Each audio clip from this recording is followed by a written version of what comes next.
आम को ये यकीन दिलवाएं कि जो हमारी जिम्मेदारी है हम वो पूरी कर रहे हैं। मैं पहला जुमला कहने लगा हूं, गदीर इस्लाम के यौम दिफा का नाम है।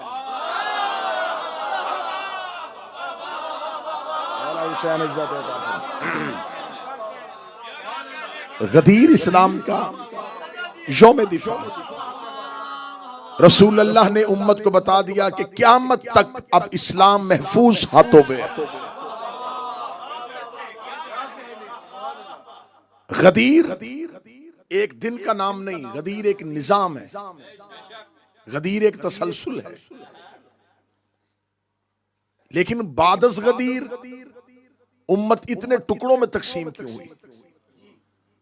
रसूल उम्मत छोड़ के गए थे, फिरके नहीं।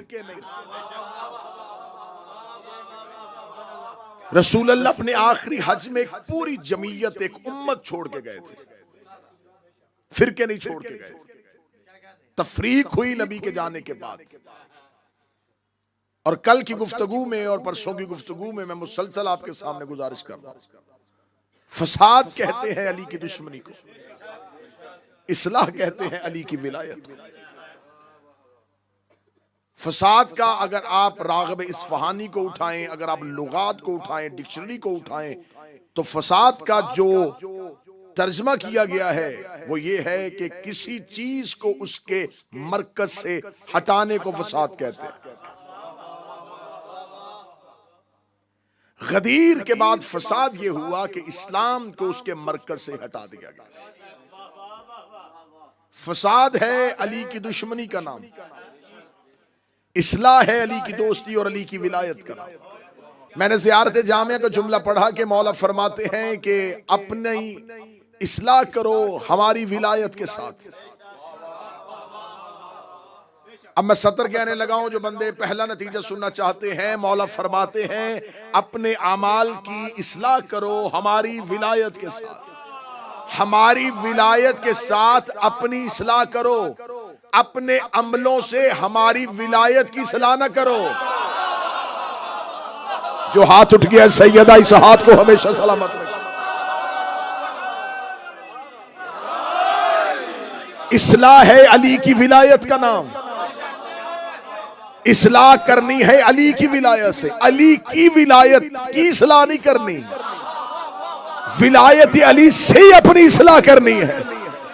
जो बंदे आज के रोशन ख्याल शिया हैं, मैं उनसे कहना चाहता हूं अज़ादारी से अपनी इस्लाह करें।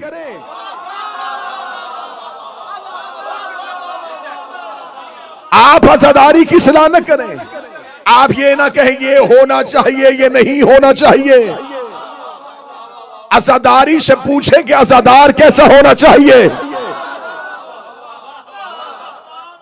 अज़ादारी आपकी इस्लाह के लिए है, विलायत अली आपकी इस्लाह के लिए। फसाद किया उसने जिसने अली को छोड़ा। कल मैंने कुरान की आयत पढ़ी, खुशकी और तरी में फसाद हो गया जब लोगों ने सकीफा बनी सादा में मिन्ना अमीर व मिनकुम अमीर कह दिया। फसाद है अली की दुश्मनी का नाम। आज किसी भी मुसलमान से जब भी पूछे ना जी इत्तेहाद बैन मुस्लिमीन के लिए, मुसलमानों के इत्तेहाद के लिए कोई एक लेक्चर दे, तो यहीं से शुरू करेगा। अल्लाह कुरान में कहता है बिस्मिल्लाहिर्रहमानिर्रहीम वातसमू बिहब्लिल्लाह। जोर से पकड़ो, मजबूती से पकड़ो अल्लाह की रस्सी, बेहब्लिल्लाह, अल्लाह की रस्सी को। मैंने आज अगली आयत पढ़ी है, जो करीब बैठे हो, हर एक मुसलमानों को इत्तेहाद की दावत देते हुए, इत्तेहाद उम्मत की दावत देते हुए कुरान की आयत से आगाज करते हैं वातसिमू बिहब्लिल्लाह, और मजबूती से पकड़ लो अल्लाह की रस्सी को। अब हमें बताया जाए वो अल्लाह की रस्सी क्या है। हमें बताओ कि वो कौन सी अल्लाह की रस्सी है जिसे मजबूती से पकड़ना है।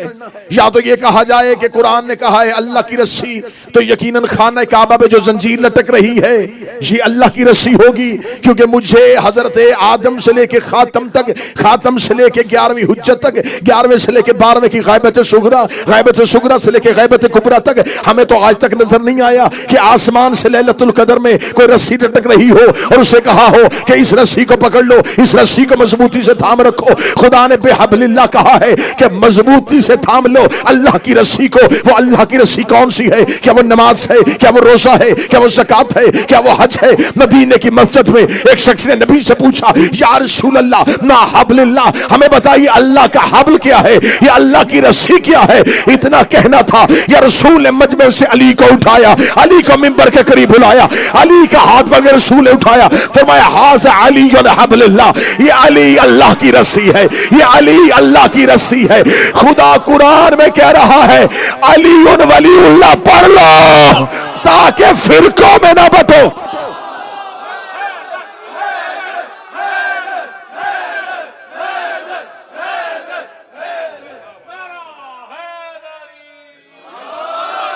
इत्तेहाद उम्मत है अली की विलायत। जिसने अली पे इत्तेहाद किया, फसाद है अली की दुश्मनी। जिसने जब फसाद किया उम्मत में, अली की दुश्मनी में किया।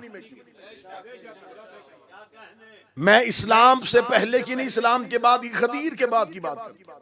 गदीर के बाद जब जहां जहां उम्मत में फसाद हुआ, दुश्मनी अली में हुआ।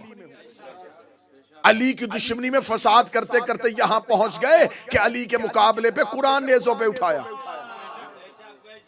कुरान नेज़ों पे। मैं नौजवानों के लिए पढ़ा, सफीन में कुरान नेज़ों पे उठा। अमीर अल मोमिनीन ने अपने लश्कर में से कहा हमला करो। कहने कैसे हमला करें? कुरान से जंग करें, कुरान से जंग करें, सामने कुरान है। अमीर अल मोमिनीन ने फरमाया ये कुरान नहीं, क्योंकि इन्होंने कुरान को मरकज से हटा दिया है।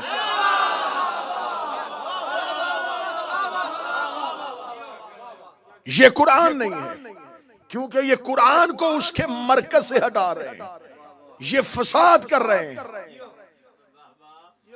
चले एक और वाकया पढ़ो। मौला अमीर अल मोमिनीन जंगे नहरवान से वापस आ रहे थे, और जानते हैं यकीन नौजवान, जंगे नहरवान ख्वारिज के मुकाबले पे।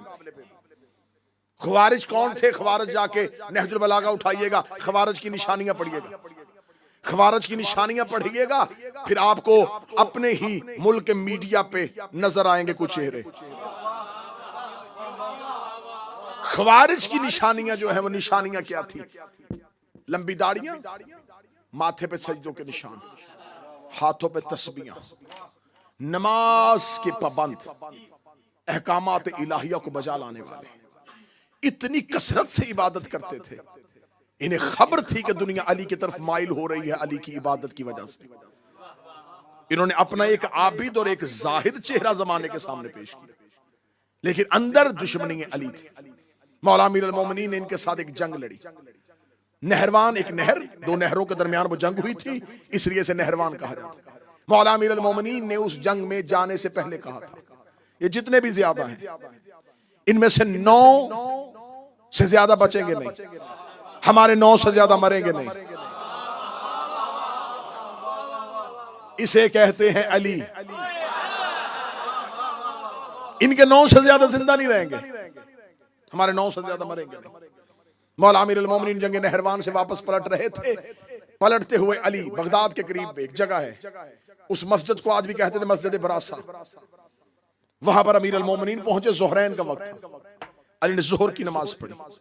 जोहर की नमाज पढ़ने के बाद जोहर की नमाज अदा हुई। अमीर अल मोमिनीन ने कहा उठो यहां से चलें।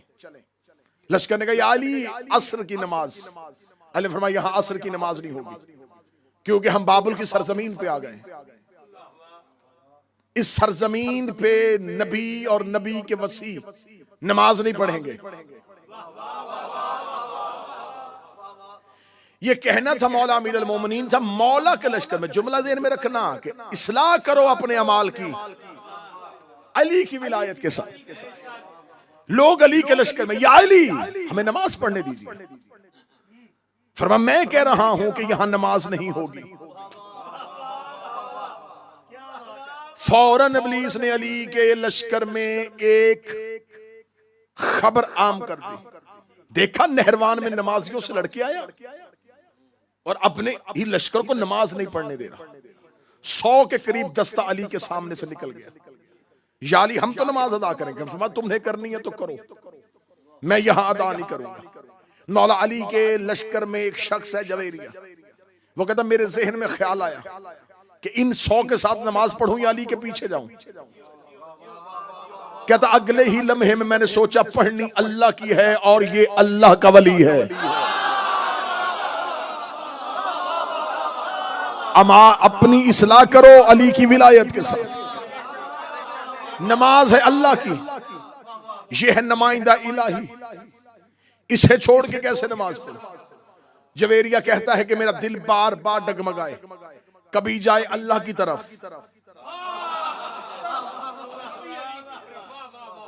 अल्लाह की तरफ से क्या, जो इन्होंने अपनी मर्जी का अल्लाह बना था, हम इबादत कर रहे हैं अपने अल्लाह की। कभी जहन में सोचूं कि अल्लाह की इबादत करूं, कभी जहन में सोचूं अली के पीछे जाऊं। आखिर में ये बात इस नतीजे में पहुंच गया कि मुझे अली के पीछे जाना चाहिए। जवेरिया कहता मैं भी घोड़े पे बैठा, अली के पीछे मैंने चलना शुरू किया। अमीर अल मोमिन ने मस्जिद बरासा से बाहर अपना घोड़ा निकाला, अली ने सरपट अपने घोड़े को दौड़ाया। घोड़े को दौड़ाने के बाद बाबल के बाहर अली का लश्कर जा रहा था, अली अपने घोड़े को लेके जा रहे थे। जवेरिया कहता मैं जहन में मुतमिन होकर जा रहा था, कुछ नहीं होता, नमाज रह भी गई है लेकिन जा तो अली के पीछे रहा, नमाज रह भी गई है, जा तो अली के पीछे रहा हूं। अब मेरे इस अमल की जिम्मेदारी अली के कांधों पे है, अली के कांधों पे, अली के कांधों पे है। मैं जुमला दुआए ज़हरा नॉर्थहैम्पटन में वाकया नहीं पढ़ने लगा, मैं पूरी दुनिया में एक पैगाम नशर करने लगा हूं। जवेरिया कहता मेरी नमाज में ताखीर हो गई थी, लेकिन मैंने कहा हो गई है लेकिन मेरा इमाम तो जानता है कि मेरी नीयत क्या है, मेरा इमाम मेरी नीयत जानता है। मैंने अपनी नमाज में ताखीर करवा ली, अली को ना छोड़ा। मैंने नमाज में देर करवा ली, अपने इमाम को ना छोड़ा। मैंने नमाज में देर करवा ली, अपने इमाम को ना छोड़ा, क्योंकि मैं नुसरत इमाम के लिए घर से निकला था। और शियो मातम नुसरत इमाम है।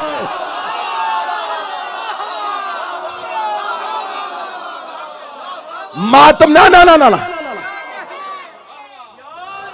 जो समझ गए हैं तुम्हारा बोलना मैंने कबूल, लेकिन नतीजा मुझे आखिरी बंदे तक पहुंचाना है। मातम है नुसरत इमाम। अगर कोई कहे कि नुसरत छोड़ो, नमाज में देर हो रही है,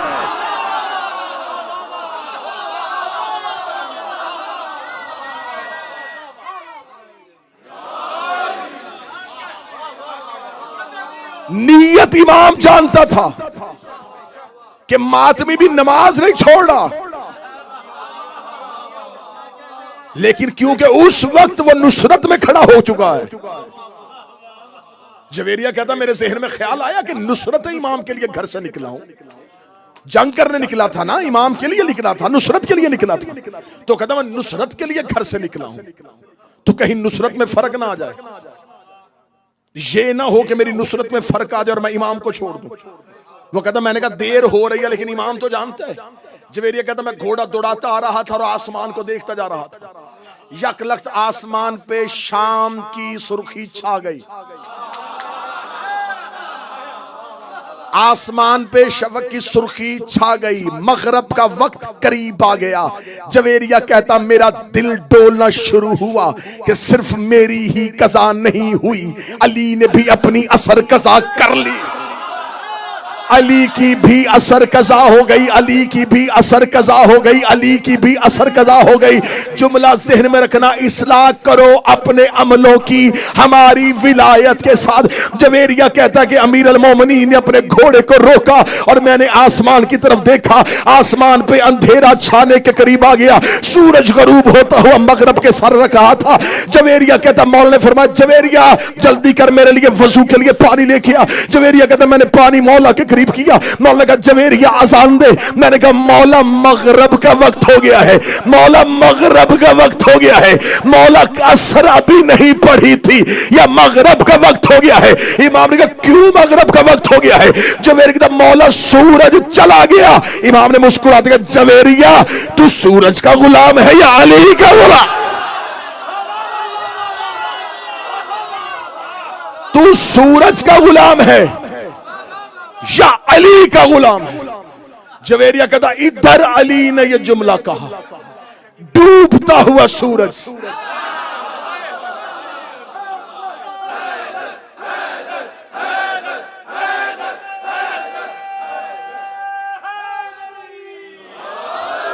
डूबता हुआ सूरज, डूबता हुआ सूरज मगरब से मकाम असर पे पहुंचा। अली की आवाज आई, जवेरिया अब तू भी असर पढ़। मैं भी असर पढ़ूंगा। अब जवेरिया ने अपनी असल नमाज पा ली। क्यों? उसने अपने अमाल से इमाम की इस्लाह नहीं की, मौला के इख्तियार से, मौला की विलायत से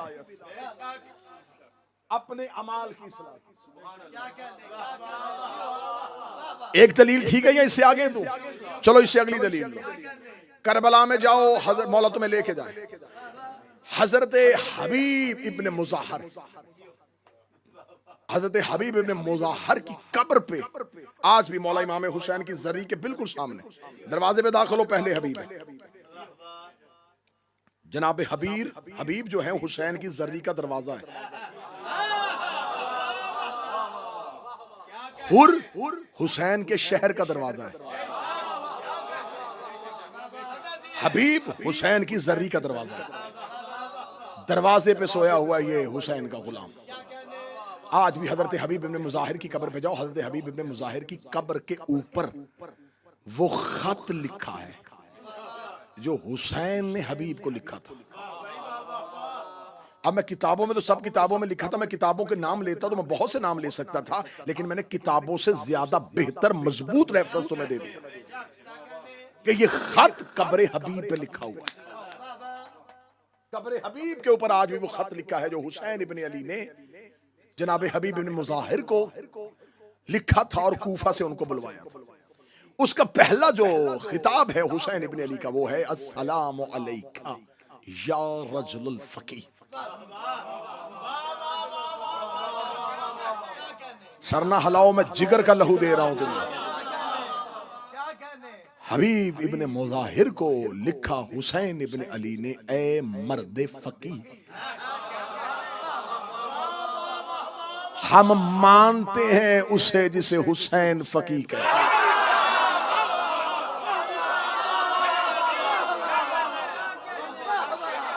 हमसे ज्यादा विलायत फकीह का कौन कायल?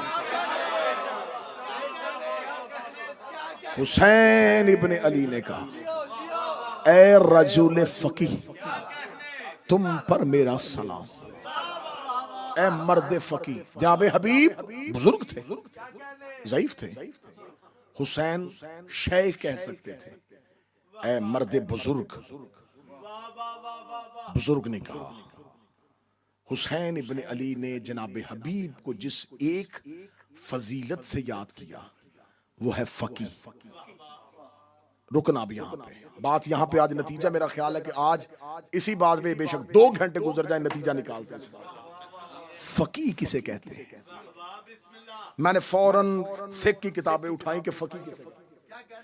फकीह का एक अमूमी तर्जमा मिला कि जो शरीयत के मसाइल को, फिक़्ह के मसाइल की सूझबूझ रखता हो उसे फकीह कहते हैं।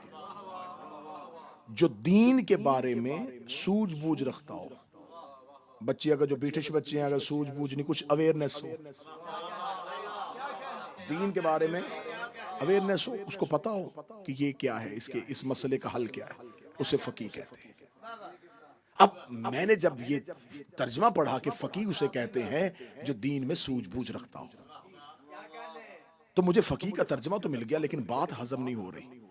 क्या वो रहा है जो खुद दीन है?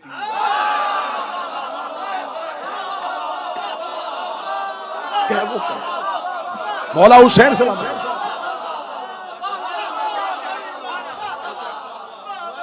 एक मोहम्मद अली मीर भाई एक अनपढ़ किसी को पढ़ा लिखा कहे,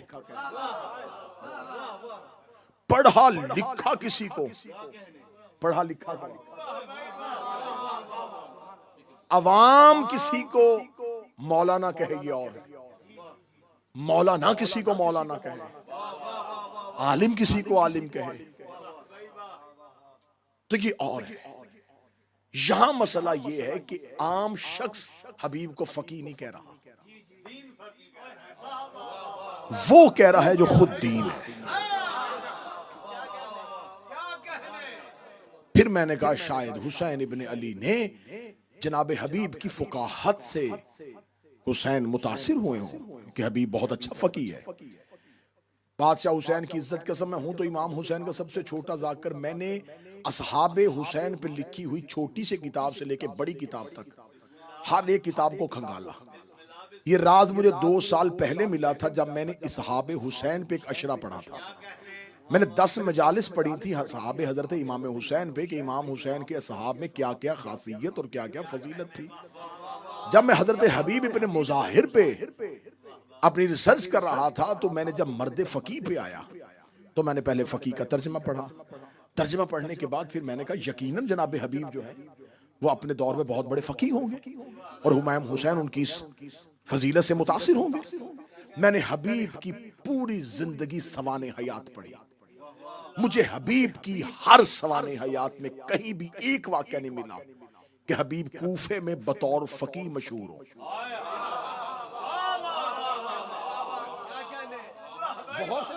बहुत से लोग थे, मुफस्सिर कुरान भी थे, बहुत से लोग थे, लेकिन जनाब हबीब फकीह के लिहाज से अपने शहर में मशहूर ही नहीं थे।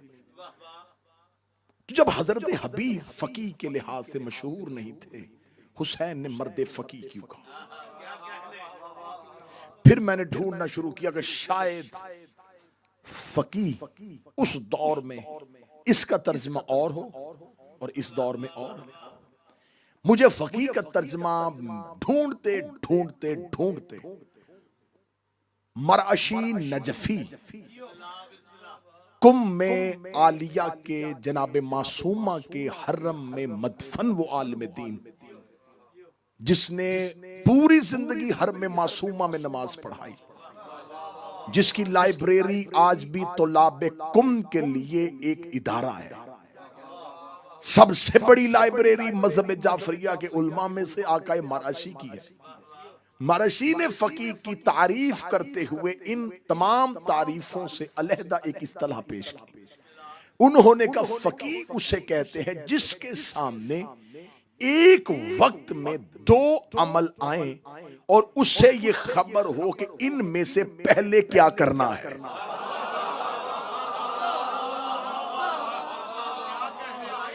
जो इस पोजीशन में हो कि उसके सामने 2 चीजें भयक वक्त आ जाए और उसने फैसला करना हो कि इन दोनों में से पहले क्या करें।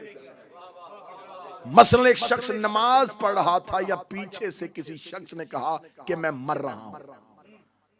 अब अगर वो उसे बचाने के लिए जाएगा तो नमाज चली जाएगी।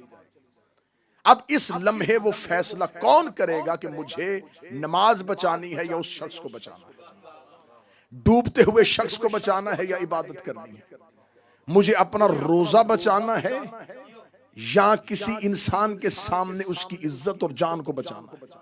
मुख्तलिफ 2 इबादतें एक वक्त में इकट्ठी हो जाएं। फकीह उसे कहते हैं जो दोनों में से एक को चुने। अब ये काम आम इंसान नहीं कर सकता, नहीं कर सकता। कोई आम इंसान फौरन नहीं पूछ सकता। हमें छोटा सा भी मसला आ जाए हम जल्दी से अपने से बेहतर जाने वाले की तरफ रुजू करते हैं कि मुझे बताएं हमें अब इसमें से क्या करना चाहिए। अब एक वक्त में 2 इबादतें इकट्ठी हो जाएं और उसमें से एक का इंतखाब करें, उसे कहते हैं फकीह। बात ज़हन में रखनी है, इस्लाह करो अपने अमलों की हमारी विलायत है। 2 चीजों को एक वक्त में। मैंने जब ये तर्जमा पढ़ा तो मैंने कहा ये तर्जमा बहुत अच्छा है। अब मुझे हबीब की जिंदगी पढ़नी है। अब मुझे देखना है कि हबीब की जिंदगी में वो कौन सा अमल था जिसमें हबीब ने बैक वक्त 2 चीजों में से किसी एक का इंतखाब किया हो। सवाने हयात को खोला, हबीब का बचपन पढ़ा, हबीब की जवानी पढ़ी, हबीब की रसूल से मोहब्बत, हबीब की अली से मोहब्बत, हबीब की हसन से मोहब्बत, हबीब की हुसैन से मोहब्बत। कूफा में जनाब हबीब के पूरी की पूरी सवाने हयात, जनाब हबीब की जिंदगी के मुकम्मल हालात का बगौर जायजा लेने के बाद मुझे कहीं भी ऐसा नहीं मिला हबीब की जिंदगी में कोई ऐसा वाकया रूनुमा हुआ। लेकिन जब मैं पहुंचता पहुंचता असरे अशूर पे पहुंचा, सुनना सुनना सुनना सुनना, नतीजा सुनना, असरे अशूर पे पहुंचा। तो अब दो लोग हैं जो नुसरत इमाम के लिए कूफा से एक ही वक्त में आए हैं, एक जनाब सईद इब्ने अब्दुल्ला और एक जनाब हबीब इब्ने मुज़ाहिर। ये दोनों आ गए हैं, करबला में मौजूद हैं। इमाम हुसैन अलैहिस्सलाम नमाज ज़ोहर के लिए उठे हैं और इमाम हुसैन लश्कर से कहा कि बाजमात नमाज अदा करेंगे। फौरन लश्कर हुसैन के पीछे नमाज अदा करने के लिए खड़ा हुआ। हुसैन मासूम है, जो पीछे खड़े थे वो ना इमाम है ना इस्मत के दर्जे पे। कोई भी फुरात की तरफ वजू के लिए नहीं भागा।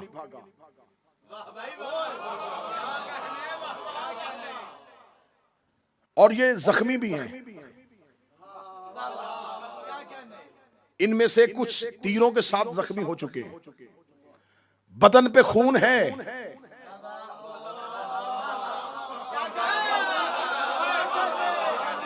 और वो हुसैन के पीछे अतात हुज्जत के लिए खड़े हो रहे हैं। जनाब सईद ने हजरत हबीब से कहा, हुसैन का दुश्मन बड़ा शातिर और मलाउन है, ये इंतजार कर रहा है कि हुसैन नमाज बाजमात करवाएं, और हमें खौफ है कि ये मलाउन नमाज हुसैन का एहतराम नहीं करेंगे और ये नमाज पे हुसैन पे हमला कर देंगे। हबीब ने सईद से पूछा फिर क्या करना चाहिए? उसने कहा क्या ही अच्छा हो कि हम बवक्त नमाज इमाम हुसैन के दिफा के लिए आगे खड़े हो। सुनना, जनाब सईद मौला हुसैन के पास पहुंचे। इतनी जुर्रत भी नहीं कि आके इमाम से कहें कि मौला, क्योंकि वो इख्तियार इमाम से वाकिफ है कि हमारे इमाम को हमारे दिफा हम इमाम के सामने जिरा बन के खड़े हो। अब डर भी रहे हैं और अपने दिल के हालात भी बताने हैं। इसे कहते हैं हुज्जत के नौकर, इन्हें कहते हैं अलैहिस्सलाम। आके जनाब सईद ने ये नहीं कहा कि मौला हमें डर है कि कहीं दुश्मन आपको कत्ल ना कर दे तो मैं आपके आगे खड़ा हो जाऊं, इसे भी तौहीन समझ रहे थे। आके इमाम के सामने कहेंगे मौला एक शरई मसला पूछना है। इमाम ने फरमाया कौन सा मसला? जनाब सईद ने कहा मौला अगर कोई खाना काबा का दिफा करता हुआ काबे को पुश दिखाए। कहां चले गए हो यार, हुसैन का वास्ता जागो। अकलीम भाई, अगर कोई दिफाए काबा करता हुआ खाना काबा को पुश दिखा दे तो ये उसका अमल क्या होगा? इमाम उसके अंदर का सवाल जान गए। इमाम का जवाब सुन गया। इमाम ने कहा हां, अगर मकसद दिफाए काबा हो तो इस अमल की जजा उससे भी ज्यादा बेहतर है। जब इमाम ने इजाजत दे दी तो जनाब सईद ने कहा मौला मैं चाहता हूं जब आप नमाज पढ़ाएं तो मैं आपके आगे खड़ा हो जाऊं। हुसैन इब्ने अली ने जनाब सईद को इजाजत दी। हुसैन ने मुसल्ला इमामत पे आके अल्लाहु अकबर कहा। जनाब सईद कदमों के फासले पे नहीं, इंचों के फासले पे बिल्कुल हुसैन इब्ने अली के आगे खड़े हो गए, एक दीवार बन के। इधर हुसैन ने जोहर की नमाज के लिए अल्लाहु अकबर कहा। सईद वहीं का वहीं खड़ा दुश्मन की तरफ देख रहा था। दुश्मन टीलों पे आए, दुश्मन ने हुसैन को नमाज पढ़ाते देखा, उसका मौका अच्छा है, इन्होंने कमानों में तीर डाले। जनाब सईद सामने सीने को सफर करके खड़े हो गए। तीर आते रहे, सईद रोकते रहे, तीर आते रहे, सईद रोकते रहे, तीर आते रहे, सईद रोकते रहे। इधर मौला हुसैन ने पहली रकत मुकम्मल की, दूसरी रकत मुकम्मल की, तीसरी रकत मुकम्मल की। इधर हुसैन आखिरी रकत के रकू में थे, ये सईद सामने खड़े थे। इतने तीर लग गए थे सईद के बदन पे कि अब सईद पे खड़े होने की शक्कत नहीं थी। इधर हुसैन ने रकू से अपना सर उठाया, या हुसैन का सर उठ रहा था और सईद का जिस्म जमीन पे गिर रहा था। अब पीछे खड़े थे हबीब इब्ने मुज़ाहिर। सईद ने हुसैन से इजाजत मांगी थी, हबीब ने इजाजत नहीं मांगी। जो समझ गए हो तुम्हारी जुर्रतों को सलाम। सईद ने इजाजत मांगी थी, हबीब ने इजाजत नहीं मांगी थी। इधर सईद का बदन करबला में गिर रहा था, हुसैन रुकू से उठ रहे थे। अब हबीब ने ज़हन में सोचा, अगर सईद गिर गया और एक तीर भी हुसैन तक पहुंच गया, हमारी वफा में फर्क आ जाएगा। हबीब ने वहीं से अपनी नमाज तोड़ी और आके हुसैन के सामने खड़े हो गए। हुसैन को खबर थी कि अगर मैंने हबीब को यह जुमला ना कहा, कल को मौलवी भौंक देंगे। वो हबीब की नमाज ही नहीं हुई, इसलिए हुसैन ने बुलाने से पहले कह दिया, ए मर्दे फकीर।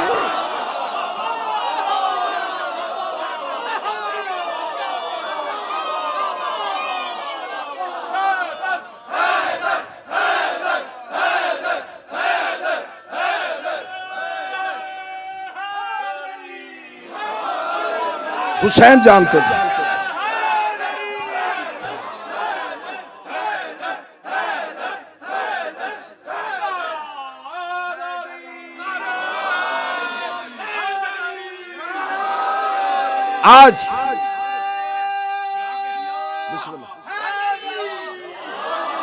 आज मौरख लिख देता कि हबीब की करबला में एक रकत रह गई थी।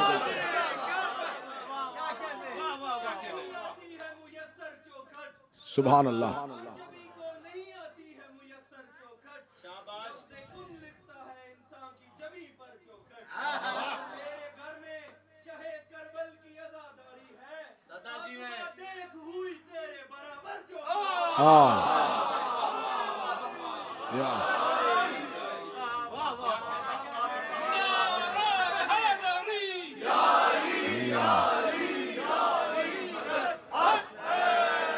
सैयदजादा है, फकीर का बेटा है, उसने शेर पढ़ा है। उसने कहा है कि ऐ आसमां तेरे बराबर चौखट नहीं, आसमान से अफजल चौखट, क्योंकि यहां वाले वहां जाने की तमन्ना नहीं करते, वहां वाले यहां, उधर वाले इधर आते। किताबों में है कि फरिश्ते मलाइका अल्लाह से कहते हैं, जहां जमीन पे मजलिसे हुसैन होती है, मलाइका परवरदिगार से कहते, मेरे अल्लाह हमारी सारी इबादत ले ले, हमें एक बार इस महफिल में जाने दे।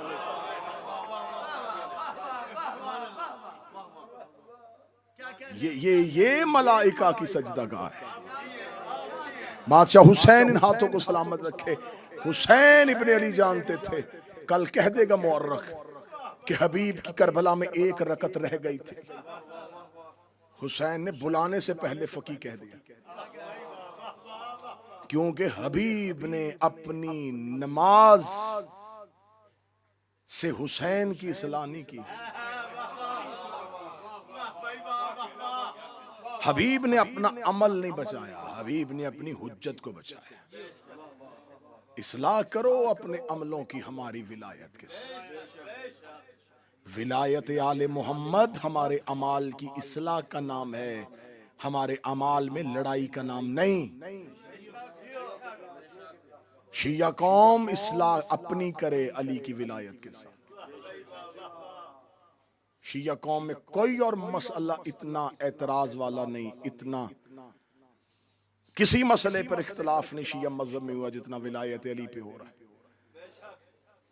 इसलिए कि फसाद है अली को छोड़ना, इत्तेहाद है अली को मानना। इत्तेहाद करो। मेरे पांचवें शहनशाह ने जनाब मीर में तमार के बेटे याकूब को कहा था, याकूब ने आके पांचवें इमाम से कहा था, जनाब मीर में तमार का बेटा, मौला मैं आपसे कोई नसीहत लेना चाहता हूँ, एक नसीहत कर दें जिसे मैं सारी जिंदगी पल्ले के साथ बांध के रखूं। इमाम बाकर ने जाते हुए याकूब से कहा, बस एक ही नसीहत याद रखना, अली के दोस्त को दोस्त रख, चाहे वो तेरे बाप का कातिल ही क्यों ना हो। और याकूब अली के दुश्मन से दुश्मनी कर, चाहे वो तेरा बाप ही क्यों ना हो। ये नसीहत जमाने को फैला दो कि अपनी दोस्ती और दुश्मनी का मेयार अली रखो। मुझे किसी से मोहब्बत नहीं अली के सिवा, मैं हर किसी से मोहब्बत करूं अली के लिए। इंशाल्लाह कल की मजलिस में इससे आगे बढ़ेंगे कि कैसे कैसे अपने अमाल की इस्लाह की जाती है, और फिर हम आखिरी 2 मजलिसों में पहुंच जाएंगे करबला की जानब के करबला क्या था।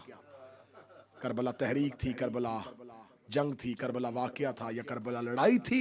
राज़े करबला कल की और परसों की मजलिस में अया किए जाएंगे कि आखिर करबला क्या थी। बस मैंने मेहनत के साथ आपको यहां तक पहुंचाया। ये सबक आज का याद रखिएगा कि इस्लाह करो अपनी, हमारी विलायत के साथ। उम्मत की इस्लाह है अली की विलायत, उम्मत का फसाद है अली का बुग़्ज़।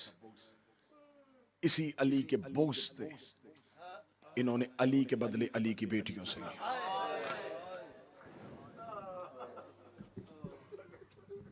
मैं हर रोज भी ये जुमला पढ़ूं और आप हर रोज भी मातम करें तो हर रोज इस जुमले की कीमत नहीं पूरी हो सकती। इन्होंने अली की कलाई का बदला सकीना के रुखसार से लिया।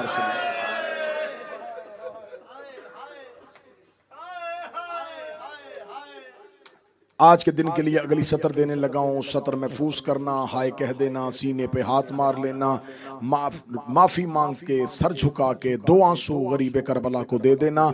इन्होंने हसन की तहरीर का बदला कासम के बदन से लिया।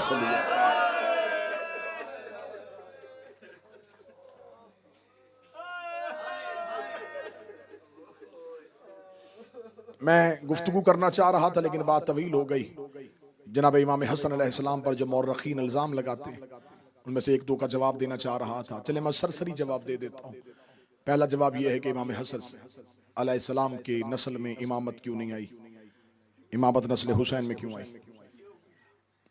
2 हस्तियों का एहसान था दीन पे, एक जनाब खदीजा का और एक हजरत अबू तालिब का। खुदा को चाहिए था कि एक इमाम खदीजा को देता, एक इमाम अबू तालिब को देता, लेकिन खुदा ने इमामत को एक ही घर में रखना था। या अबू तालिब का बेटा इमाम हो सकता था या जनाब खदीजा का बेटा इमाम हो सकता, लेकिन खुदा ने असूल बनाया। खुदा ने एक घर से बेटी ली, एक घर से बेटा लिया। बेटा अबू तालिब के घर से आया, बेटी खदीजा के घर से आई, और इमामत को एक ही घर में इकट्ठा कर दिया। इमाम हसन और इमाम हुसैन 2 भाई, दोनों के पास इमामत थी। अब दोनों के बाद दोनों के बेटे इमाम नहीं हो सकते थे, एक ही घर में इमामत जा सकती थी। ये जनाब ज़हरा का अनाम था कि जनाब सैयदा के हर बेटे को इमाम बनना था, क्योंकि सैयदा मरकज़े इस्मत थी। सैयदा की इस्मत कुल्ली का इतलाक सैयदा के हर बेटे पे होना था। ज़हरा के हर बेटे को इमाम बनना था, लिहाजा इमाम हसन और इमाम हुसैन दोनों इमाम बने। अब इससे आगे जब इमामत चलनी थी तो दोनों बेटों की नस्ल में इमाम नहीं होना था, एक नस्ल में इमाम आना था। लेकिन खुदा ने इस उसूल को फिर जिंदा किया। खुदा ने हसन की बेटी फातिमा ली, हुसैन का बेटा अली ज़ैनुल आबिदीन लिया। दोनों का अक्द हुआ और मोहम्मद बाकर की सूरत में इमामत फिर एक हो। वहां भी अली और फातिमा थे, यहां भी अली और फातिमा। इमाम हसन की बेटी फातिमा बिनते हसन मौला हुसैन के बेटे अली इब्न अल हुसैन, अली इब्न अल हुसैन का अक्द फातिमा बिनते हसन से हुआ और सरकार हजरत इमाम मोहम्मद बाकर दुनिया में आए। बहुत सी चीजें हैं जो मशहूर इतनी हो जाती हैं कि बस उसके अलावा किसी और चीज को शोहरत ही नहीं मिलती। हमारे पास इन अयाम में दिन बड़े कम होते हैं, इसलिए एक एक दिन एक एक हस्ती के साथ मखसूस हो गया है, हम उन्हीं का तज़किरा करते हैं। मैं आप नौजवानों और बच्चों को यह पैगाम दूं, करबला में इमाम हसन का सिर्फ एक बेटा नहीं, करबला में हसन के 4 बेटे शहीद हुए। 5 बेटे इमाम हसन के और एक बेटी जनाब हसन मुसन्ना, जिनसे इमाम हसन की नस्ल चली। उनके अलावा 4 बेटे, ये चारों के चारों करबला में शहीद हैं। बड़े बेटे का नाम अब्दुल्ला अकबर इब्न इमाम हसन, दूसरे बेटे का नाम अहमद बिन हसन, तीसरे का नाम कासम इब्न हसन, चौथे का नाम अब्दुल्ला असगर इब्न हसन। ये चारों के चारों करबला में हैं और चारों करबला में शहीद हुए।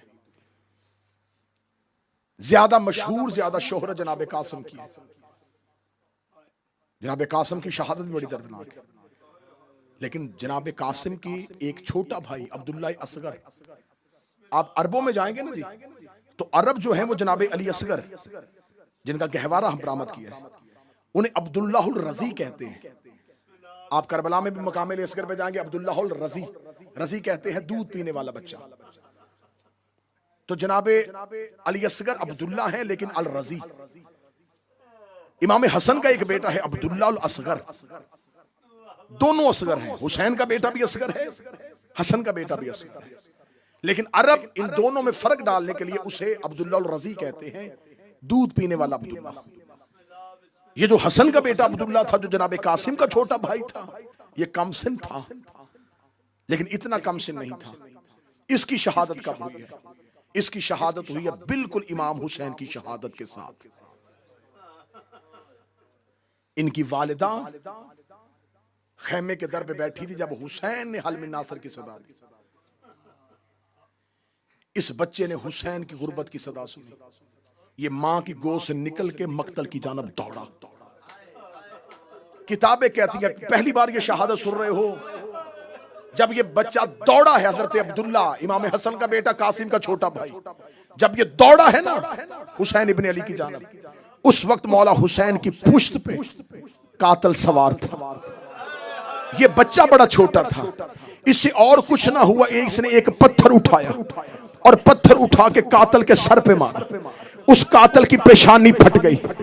हसन का बेटा चंद कदम के फासले पर, छोटा सा बच्चा 6 साल या 5.5 साल की उम्र, दूर खड़ा हुआ देख के कह रहा था, खबरदार अगर तुमने मेरे मौला को कोई अज़ियत पहुंचाई, खबरदार अगर तूने मेरे चचा को कोई तकलीफ पहुंचाई।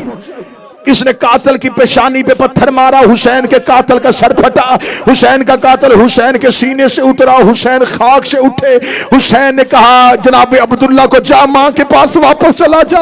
अब्दुल्ला पीछे मां के जाने के बजाय हुसैन की जानब दौड़ा।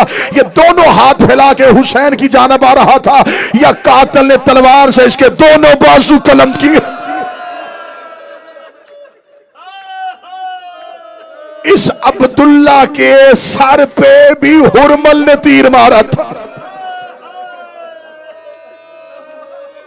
बिल्कुल इमाम हुसैन की शहादत से चंद लम्हे पहले ये हसन का बेटा हुसैन की गोद में गिरा। मशहूर शहादत है हजरत कासिम।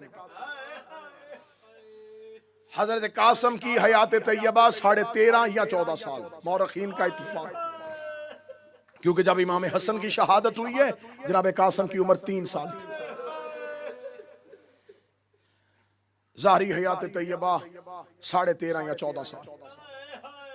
जब मौला इमाम हसन की शहादत आखिरी रात थी ना हुजरे में, तो वसीयत की, उसमें इमाम हुसैन को बुला के इमाम हसन ने कहा था, हुसैन मेरे बाद मेरे कासिम का ख्याल रखना।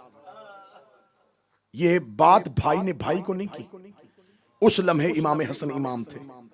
इमाम ने हुक्म दिया कि मेरे बाद कासिम का ख्याल रखना। हुक्म हसन को इमाम का हुक्म समझ के हुसैन अलैहिस्सलाम ने ऐसे माना कि अहले बैत के घर में से किसी जवान की इतनी पोशाकें नहीं थी जितनी जनाबे कासिम की। इमाम हुसैन कीमती तरीन लिबास खरीद के कासिम को पहनाया करते थे। जनाबे कासिम दिन में कई बार अपना लिबास तब्दील करते थे। हाशमी और अहले बैत के घर में से कोई इतना कीमती जूता, इतना कीमती लिबास नहीं पहनता था जितना जनाबे कासिम पहनते थे। जनाबे कासिम की मां कहती थी मौला हुसैन से, मौला आप जब भी जाते हैं तो मेरे कासिम के लिए इतने लिबास क्यों खरीदते हैं? जनाबे इमाम हुसैन दे के कहते थे, फरवा यतीम लिबास से पहचाने जाते हैं। मैं नहीं चाहता कि कोई मेरे कासिम को यतीम समझे। जनाबे कासिम को इतना कीमती लिबास हुसैन पहनाते थे कि मदीने में कासिम बचपन में मशहूर हो गए, अमीर कासिम। ये बड़ा को रईस है, इसके लिबास में बड़ी इमारत है। अहले बैत के घर में से हर कोई जनाबे कासिम से बड़ा प्यार करता था। साहिब औलाद बैठे हो, मेरी माएं बहनें बेटियां पर्दे में सुन रही हैं, हर मां की हसरत होती है बेटे की शादी करना, लेकिन बेवा मां की हसरत बड़ी होती है। कासिम की मां की बड़ी हसरत थी मैं कासिम के सर पे सेहरे सजाऊं। मेरी कौम पे मेहंदी का इल्जाम कि ये सिर्फ इनका तरीकाकार है, इसका शीयत के साथ कोई ताल्लुक नहीं है। यकीनन बर्रे सगीर हमारा कल्चर है, लेकिन अपने कल्चर में रह के इबादत करने की ममानियत कहीं भी नहीं है। अगर आप मगरब में रहते हैं तो आप मगरबी लिबास पहन के नमाज पढ़ें तो नमाज होगी। जरूरी नहीं है कि अगर आपने अरब का लिबास ही पहनेंगे तो आप इबादत होगी। अगर आपका कल्चर आपको अपने लिबास में नमाज पढ़ने की इजाजत दे सकता है और आपका मजहब आपको नहीं रोकता, तो फिर आपका मजहब आपको अपनी सकाफत, अपने कल्चर के साथ आजादारी करने की इजाजत भी देता है। अगर अरबों में ढोल के साथ गम मनाया जा सकता है, शहनाई के साथ गम मनाया जा सकता है, तो हम पर जो इल्जाम लगाते हैं ना, ये जो काम तुम करते हो, ये नजफ और करबला में तो ये अमल नहीं होता। तो नजफ और करबला में तो शहनाइयों के साथ मातम हुसैन हो, लेकिन हमारा कल्चर उस बात की इजाजत नहीं देता, क्योंकि हमारे यहाँ ये शहनाई, ये ढोल, ये सारी रसूमात जो है वो खुशियों के साथ।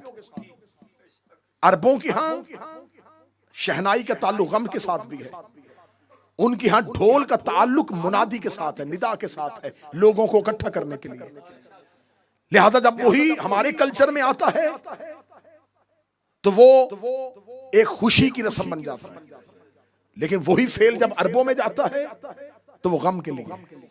लिहाजा अब ईरानियों के यहाँ तस्वीरें मुसव्वरी करके अज़ादारी करना राइज है। मैं कई साल से करबला में हूं। करबला में बाकायदा अयाम अज़ा में शबीहें बनाई जाती, किसी जवान को जनाब कासिम की शबीह बना दिया जाता है।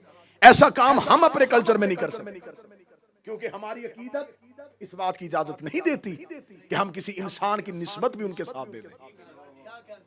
लिहाजा जब वो काम करते हैं जिसका हमारा कल्चर इजाजत नहीं देता, फिर किसी मौलवी को तकलीफ नहीं होती।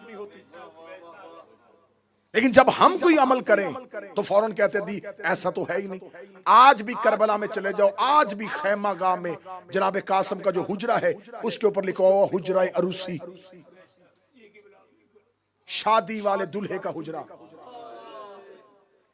आज भी जनाब कासिम के नाम की मेहंदियां 7 मुहर्रम, मैंने 1 साल करबला में कब्र हुसैन पे अशरा पढ़ा है। 7 मुहर्रम हर गली में छोटी छोटी बच्चियां हाथों में कासिम की मेहंदियों की रोशनियां लेके बैठे। ये आजादारी उन हसरतों की तस्कीन है जो अहले बैत की थी। हम सबीले क्यों लगाते हैं कि उन्हें पानी नहीं दिया गया? उनकी हसरत थी कि पानी मिले, हसरत थी कि ख़याम तक खाना पहुंचे, हसरत थी कि अब्बास का अलम उठे। जो करबला वालों की हसरतें थी हम आज़ादारी से पूरी कर रहे हैं। तो कासिम की मेहंदी कासिम की मां की हसरत थी, हसरत थी कि मेरे लाल की मेहंदी उठे। लिहाजा कोई शिया मेहंदी को कभी भी बिदअत ना समझना। इसकी आज़ादारी की तरवीज के लिए अपना अमली किरदार अदा किया करो, जितना बेहतर से बेहतर हो सके करो। रोते रोते जनाब कासिम आए हैं करबला में इमाम हसन हुसैन के पास, आके कहते मौला मुझे मरने की इजाजत है। ज्यादा पढ़ गया मैं बिल्कुल करीब से शहादत शुरू करने लगा हूं, वरना 35-40 मिनट है जनाब कासिम के दर्द पढ़ने के लिए। मौला मुझे मरने की इजाजत है, क्योंकि शब अशूर जब ख़याम का पहरा दिया जा रहा था, अली अकबर और अब्बास खेमे का पहरा दे रहे थे। अली अकबर कह रहे चाचा सुबह सबसे पहले मैदान में मैं जाऊंगा। अब्बास कहते थे ना अकबर, सुबह सबसे पहले तू ना जाना, तेरे जाने से तेरे बाबे की आंखों का नूर चला जाएगा। सुबह सबसे पहले मैदान में मैं जाऊंगा। अली अकबर कहते ना चाचा अब्बास, सुबह सबसे पहले आप ना जाइएगा, आपके जाने से मेरे बाबा हुसैन की कमर झुक जाएगी। एक कहता था कमर झुकेगी, एक कहता था आंखों का नूर जाएगा। दोनों ख़याम का पहरा दे रहे थे। यहाँ एक खेमे का पर्दा उठा, एक 13.5 साल का शहजादा दौड़ता हुआ बाहर आया। दोनों के घोड़ों के सामने आके छोटे छोटे हाथ जोड़े, रो कहता ना चाचा अब्बास तू जाना, ना भैया अली अकबर तू जाना, तेरे जाने से कमर झुकेगी, तेरे जाने से आंखों का नूर जाएगा। सुबह सबसे पहले मक्तल में मैं जाऊंगा, मैं यतीम हूं, मेरे जाने से न किसी की कमर झुकेगी, न किसी की आंखों का नूर जाएगा। हुसैन ने मुसल्ले पे कासिम का लफ्ज सुना, हुसैन रोते हुए खेमे से बाहर आए, रोकेगा कासिम तुम्हें किसने कहा है तेरे जाने से मेरा कोई नुकसान नहीं होना, तेरे जाने से मेरे 2 घर बर्बाद हो जाएंगे, मेरे हसन की तस्वीर जाएगी, मेरी बेटी का नसीब जाए। अजरो कमल अल्लाह, अजरो कमल अल्लाह। कासिम आए, ए मौला मुझे मरने की इजाजत दे। फरमाया जा कासिम मां के खेमे में वापस चला जा।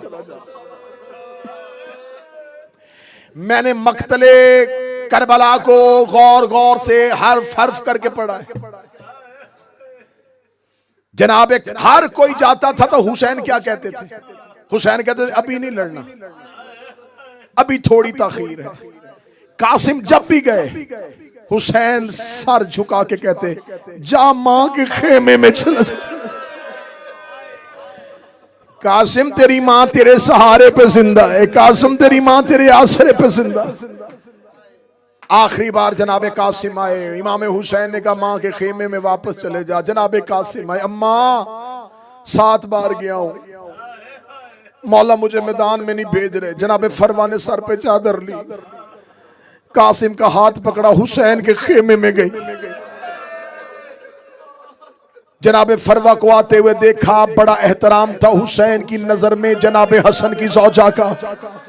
इमाम हुसैन उस दौर की हुज्जत और इमाम थे, लेकिन कासिम की मां को आते देखा, एहतराम में हुसैन उठ के खड़े हुए, देख कहने लगे ए मादरे कासिम आपको आने की जरूरत क्या थी, किसी के हाथ पैगाम भेज देती, हुसैन आपके खेमे में आ जाता। देख के कहती है मौला मेरे बेटे को मरने की इजाजत क्यों नहीं दे रहे। इतना कहना था, हुसैन जमीन पे बैठे, कासिम का चेहरा हुसैन ने एक बार हाथों पे लिया, कासिम की पेशानी का हुसैन ने बोसा लिया, बोसा लेके जो जुमला पढ़ा वो जुमला तुम्हें घर तक रुलाएगा। इमाम हुसैन देख के कहते फरवा ये चेहरे कोई मरने के लिए होते हैं, ये जवान कोई मरने के लिए पैदा होते हैं।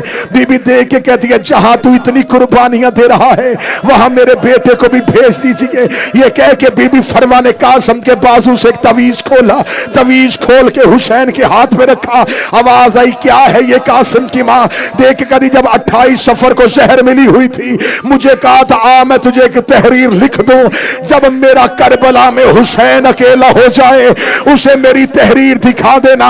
मुद्दत के बाद भाई ने भाई का खत पढ़ा, उसके अंदर हसन लिखा था हुसैन करबला में कासिम मेरा हिस्सा समझ के करबला में कासिम को मेरा हिस्सा समझ के कुर्बान कर दे। हुसैन ने भाई की तहरीर पढ़ी, आंखों से लगा, तहरीर पढ़ने के बाद आंखों से लगा के हुसैन की आवाज आई कासिम की मां मैं कासिम को तैयार करता हूं, रुका हूं ताकि सांस लो, अगली सतर सुनना और घर तक रोना। हरफ हरफ का दामन, लफ्ज लफ्ज का दामन, जिसे 14 साल अकलीम भाई कीमती से कीमती कुर्ते पहनवाए। अब हुसैन मक्तल पे कासिम को भेजने लगे हैं। मैंने मक्तल को बगौर पढ़ा है कि हुसैन ने खुद कहा मैं तैयार करूंगा। हुसैन ने कासिम को अपने हाथों से खुद तैयार किया है, अकबर को अकबर की मां ने तैयार किया है, ओना मोहम्मद को ओना मोहम्मद की मां ने तैयार किया है, असगर को बीबी रुबाब ने तैयार किया है। हुसैन ने कहा कासिम को मैं तैयार करूंगा। हुसैन ने खेमे का पर्दा गिराया, हुसैन ने कोई कीमती कुर्ता नहीं, हुसैन ने कफन कासिम को पहनाना शुरू किया। हुसैन ने जिंदा कासिम को कफन पहनाया, हुसैन ने कासिम के सर पे तातुल हनक बांधी। ये करबला का पहला शहीद है जो मक्तल में कफन पहन के गया। उल्मा कहते हैं कि इसकी वजह यह है, 2 वजूहात उल्मा ने लिखी। उनका पहली ये, हुसैन को खबर थी कि कूफी और शामी जानते हैं कि कासिम का लिबास कीमती होता है, कहीं ये कासम का लिबास न लूटे। दूसरी वजह यह थी कि हुसैन जानते थे इल्म इमामत के साथ कि कफन हमेशा जनाजों को पहनाया जाता है। इस गरीब के लाश के टुकड़े उठाने हैं, हुसैन ने खेमे से कफन पहना के भेज। कासिम के गिरेबान को चाक किया, तातुल हनक बांधी। जनाबे अब्बास ने हाथों से उठा के घोड़े की जीन पे कासिम को रखा। कासिम मां को विदा करने के लिए खेमे में गए। जिसने रोना है वो जहन में सोचे अगर अल्लाह न करे, अल्लाह न करे, अल्लाह न करे, किसी मां के सामने उसका बेटा कफन पहन के खड़ा हो। कासिम कफन पहन के मां के खेमे में आए। जनाबे फरवा की आंखों पे अंधेरा छा गया। कासिम ने अली की बेटियों से विदा किया। शहजादा कासिम घोड़े की जीन में बैठा था। मक्तल कहती है ये पहला शहीद था जिसने कफन पहना। दूसरी खासियत, दूसरी निशानी ये करबला का पहला शहीद था जिसके पांव रकाब तक नहीं जा रहे थे। अरबों को पता ही नहीं था कि इतनी उम्र के बच्चे भी मैदान में जाते हैं। हर रकाब कासिम के कद से ज्यादा लंबी थी, रकाब तक पांव नहीं थे। जनाबे अब्बास ने कासिम को घोड़े की जीन पे बिछाया। जनाबे कासिम ने मक्तल पे आके पहला रज्स पढ़ा। जनाबे कासिम ने कहा ओ जिसने हसन की जंग देखनी हो, मैं हसन का बेटा हूं, मैं मुस्तफा का बेटा हूं, मैं खदीजा का बेटा हूं, मैं अबू तालिब का बेटा हूं। जनाबे कासिम का एक रोबदार रज्स है जो करबला में जनाबे कासिम ने पढ़ा। अरजक नामी मलाउन ने अपना पहला बेटा भेजा, कासिम ने फिनार किया। इसने दूसरा भेजा, कासिम ने फिनार किया। 4 बेटे अरजक के जनाबे कासिम ने एक हाथ से फिनार किए। ये खुद बिफरता हुआ सामने आया। जनाबे कासिम ने एक लम्हे में इसे वासले जहन्नम किया। 4 अरजक के बेटे अरजक को कत्ल करने के बाद जनाबे कासिम ने घोड़े को एड़ लगाई। वहां गया जहां टीले पे हुसैन बैठे थे। हुसैन के पास जमीन पे बैठ के कहता चचा मुझे प्यास लगी है। हुसैन ने अपनी अंगुश्तरी निकाल के कासिम की जुबान पे रखी। जनाबे कासिम फिर घोड़े की जीन पे आए। कासिम ने दोबारा हमला करना शुरू किया। फिर जनाबे कासिम ने इतना जोरदार हमला करके अब कासिम हुसैन के पास नहीं, अब अब्बास के पास आए हैं। आके कहते हैं चचा गाजी मुझे बड़ी प्यास लगी है। अब्बास ने कासिम की पेशानी चूम के फिर कासिम के मक्तल में भेजा। अब्बास टीले पे खड़े अपने लायक भतीजे की जंग देख रहे थे या एक मलाउन पजर इब्ने काब देख रहा था। जनाबे कासिम का घोड़ा इसके करीब से गुजरा। इस मलाउन ने अपना नेजा कासिम की पुश्त में मारा।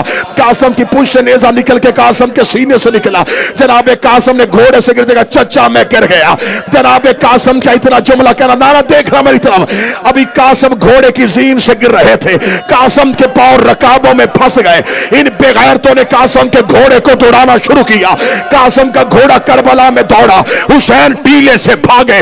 हुसैन लश्कर में देख के कह रहे थे और मेरा भतीजा अकेला रह गया, और मेरा यतीम अकेला रह गया, और मेरे हसन की तस्वीर अकेले। हाय हुसैन के, हाय हुसैन, हाय हुसैन। मेरे हसन की तस्वीर अकेली रह गई। नाना मेहंदी तब आएगी जब हर बंदे का हाथ पुरसे के लिए उठेगा। मैं तो अभी रवायतें छिपा रहा हूं, वो पढ़ूंगा तो तुम्हारा जिगर ना फट जाए। मौला हुसैन नशे में पहुंचे। हुसैन पहुंचे, लश्करों का बादल था कासिम के ऊपर। हुसैन लश्करों को हटा रहे थे। लश्कर दौड़े। हुसैन ने एक दफा मक्तल में देखा, हुसैन को हसन का यतीम नजर ना आया। हुसैन ने करबला में भागना शुरू किया। दौड़ दौड़ के हुसैन कासिम को ढूंढ रहे थे। कासिम चचा लेने आया है, एक कासिम मुझे आवाज दे, बाबा लेने आया है। जब कहीं से आवाज ना आई, हुसैन ने दोनों हाथ कानों पे रखे। आवाज आई कासिम मैं इमाम बन के बुला रहा हूं। कोई टुकड़ा उधर से उठा, कोई टुकड़ा इधर से उठा। आवाज आई बाबा तेरा कासिम तकसीम हो गया।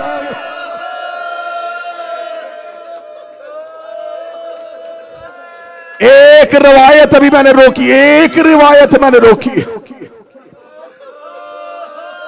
सांस लेके वो रिवायत सुन लेना। गरीब ने अपने अमामे की चादर बना के डाली। इस रिवायत के बाद ना मैं पढ़ूंगा,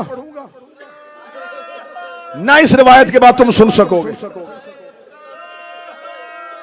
मैंने हमेशा ये दावा किया है कि मैंने करबला में जब अशरा पढ़ा था, मैं डर रहा था, क्योंकि ये शहादतें दुनिया के किसी और हिस्से में नहीं, हुसैन और अब्बास की कब्र पे पढ़नी थी। मैंने मक्तल की रवायात की परख के लिए, जांच के लिए उलमाए मुकातल से रजू किया। मुझे वो रवायात मिले जिनकी सनद मोतबर हो, जिस रवायत में कोई शक ना हो, जो रवायत सीनों से जाकरी के लिए ना पहुंची हो, जो रवायत अरब किताबों की जीनत बनी हुई है। मैंने सैयद मोहम्मद तबातबाई की बारगाह में हाजिर हुआ। मैंने कहा मुझे जनाब कासम की शहादत के अहवाल लिखवाइए। वो जनाब कासम की शहादत के अहवाल लिखवाते रहे। उन्होंने मुझे लिखवाया कासिम का पहला हमला, उन्होंने मुझे लिखवाया कासम का दूसरा हमला, उन्होंने मुझे लिखवाया कासम का तीसरा हमला, उन्होंने मुझे जनाब कासम का रजस लिखाया, उन्होंने मुझे जनाब कासम ने जिन जिनको वाज़िल जहन्नम किया था वो लिखवाया, उन्होंने मुझे जनाब कासम की हयात तैयबा लिखवाई। लिखते लिखते ये बारगाह दुआए ज़हरा, जनाब ज़हरा के घर में इन 14 की कचहरी में खड़ा होकर कह रहा हूं। जब मैंने पूरी लिखनी शहादत के बाद मैंने कहा किबला, हम पाकिस्तान और बर्रे सगीर वाले पढ़ते हैं कि हुसैन ने कासम की लाश के टुकड़े चुने थे, कासम की लाश के टुकड़े चुने थे, कासम की लाश के टुकड़े चुने थे। हुसैन खेमे में भतीजे की लाश के टुकड़े लाया था। उन्होंने रो के मुझे कहा, क्या तू अरबों के घोड़ों को जानता था? अरबों के घोड़ों के सुम्मों का वजन क्या होता था? मैंने कहा फिर हुसैन गठड़ी में क्या लेके आया था? रो के कहने लगे हुसैन रेत इकट्ठी करता रहा जहां कासम का लहू मिला हुआ था। रो रो के कहता रहा, ओए उम्मत ने मेरा बेटा करबला की रेत पे मिला दिया, नहीं मिला गरीब को कोई टुकड़ा। लहू भरी रेत इकट्ठी करके ज़ैनब के खेमे मातमे हुसैन।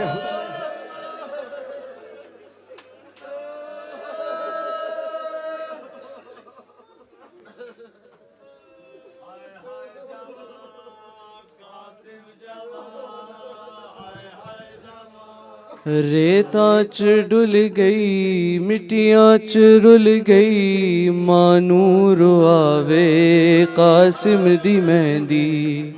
रेता च डुल गई मिट्टियां च रुल गई, मानूर आवे कासिम दी मेहंदी। कुबरा दा बाबा चादर विछा के, कुबरा दा बाबा चादर विछा के, चुन चुन के पावे कासिम दी मेहंदी। रेता च डुल गई मिट्टियां च रुल गई, मानूर आवे कासिम दी मेहंदी। रेता च डुल गई मिट्टियां च रुल गई, मानूर आवे कासिम दी मेहंदी। रेता च डुल गई मिट्टियां च रुल गई, मानूर आवे कासिम दी मेहंदी। मकतल चू सैयद वैन पाया, कल्लाए नाना ज़हरा दा जाया। मकतल चू सैयद वैन पाया, कल्लाए नाना ज़हरा दा जाया। कौसर किनारे मेरे डुर गए सारे,